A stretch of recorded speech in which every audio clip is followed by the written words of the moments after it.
ගැමි සතුටේ නැටුම කුළු නැටුම කුළු ජන නර්තනය කුළු නැටුම යනු ශ්‍රී ලංකාවේ ග්‍රාමීය සංස්කෘතිය සහ ගොවිතැන පදනම් කරගත් ඉතා සුන්දර සම්ප්‍රදායික ජන නැටුමකි. මෙය ලංකාවේ ජන නර්තන අතර ප්‍රසිද්ධ එකක්. ගොයම් කපා පාගා ගැනීමෙන් පසු වී සහ සහල් පිරිසුදු කිරීමේ පොළන කාර්ය මෙමගින් නිරූපණය කරයි. සංස්කෘතික වැදගත්කම අස්වනු නෙලීමේ සතුට සහ ගොවිතැනේ ඇති වැදගත්කම මෙම නැටුමින් ඉස්මතු කෙරේ. මෙමගින් අස්වැන්නේ සාර්ථකත්වය සැමරීමට සහ සමෘද්ධිය වෙනුවෙන් ස්තුතිය පළ කිරීමට සිදු කරන ප්‍රීතිමත් එමෙන්ම උත්සව ශ්‍රීයෙන් යුත් නැටුමකි. තේමාව සහ චලන මෙම නර්තනය මගින් කෙතියේදී කෘෂිකාර්මික ක්‍රියාකාරකම් සිදු කරන ආකාරය නර්තන අංගය මගින් විදහා දක්වයි. විශේෂයෙන්ම කුල්ල භාවිතා කරමින් වී සහ බොල් ඉවත් කිරීම කුල්ලෙන් සිදු කරන ආකාරය වැනි ක්‍රියාවන් නිරූපණය කරයි.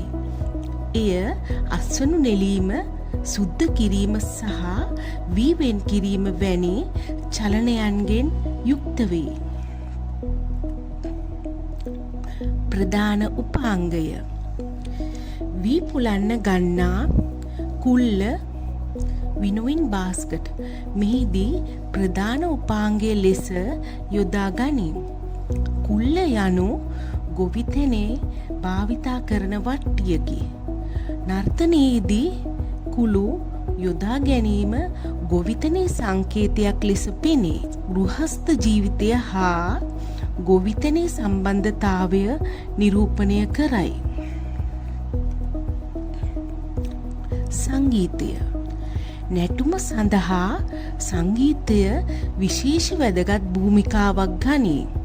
මෙහිදී සැහැල්ලු බෙර වාදනය විශේෂයෙන් ගැටබෙර සහ සාම්ප්‍රදායික නලා හෝ බටනලා සංගීතය යොදා ගනී. මේ සංගීතය නර්තනයේ ගැමි රූපය හා සරල බව වැඩි දියුණු කරයි. නර්තන ශිල්පිනියන් සහ ඇඳුම් කුළු නැටුම ප්‍රධාන වශයෙන් ගැමි කාන්තාවන් හෝ තරුණියන් විසින් කරන ජන නර්තනයකි. ඔවුන් කෘෂිකාර්මික තේමාවට ගැලපෙන වර්ණවත් සාම්ප්‍රදායික ඇඳුම් පැළඳ සිටිති. නර්තන ශිල්පිනියන්ගේ චලනය මුහුණු ප්‍රකාශය සහ කුළු භාවිතා කරගන්නා ආකාරය නර්තනයේ මූලික අංගයයි. මෙය ගැහැණු සෞන්දර්ය ගෘහස්ත ගෞරවය සහ කාන්තා ශක්තිය නිරූපණය කරයි. උත්සව අවස්ථා කුළු නැටුම ශ්‍රී ලාංකීය ජනප්‍රිය ගැමි නර්තනයක් වන අතර ගොවිතැනේ අස්වනු උත්සව අවුරුදු හා ආගමික උත්සව සහ සංස්කෘතික උත්සවවලදී නර්තනය කෙරේ. මෙය සාම්ප්‍රදායික ගැමි නැටුම් සමග සම්බන්ධව හදාරන අතර සරල හා රිද්මයට ගැලපෙන ව්‍යුහය නිසා පාසල් සිසුවියන් අතර ජනප්‍රියයි. එය ගැමි සුන්දරත්වය විදහා දක්වන අතර ජනතාව අතර විශේෂ ආකර්ෂණයක් ගනී.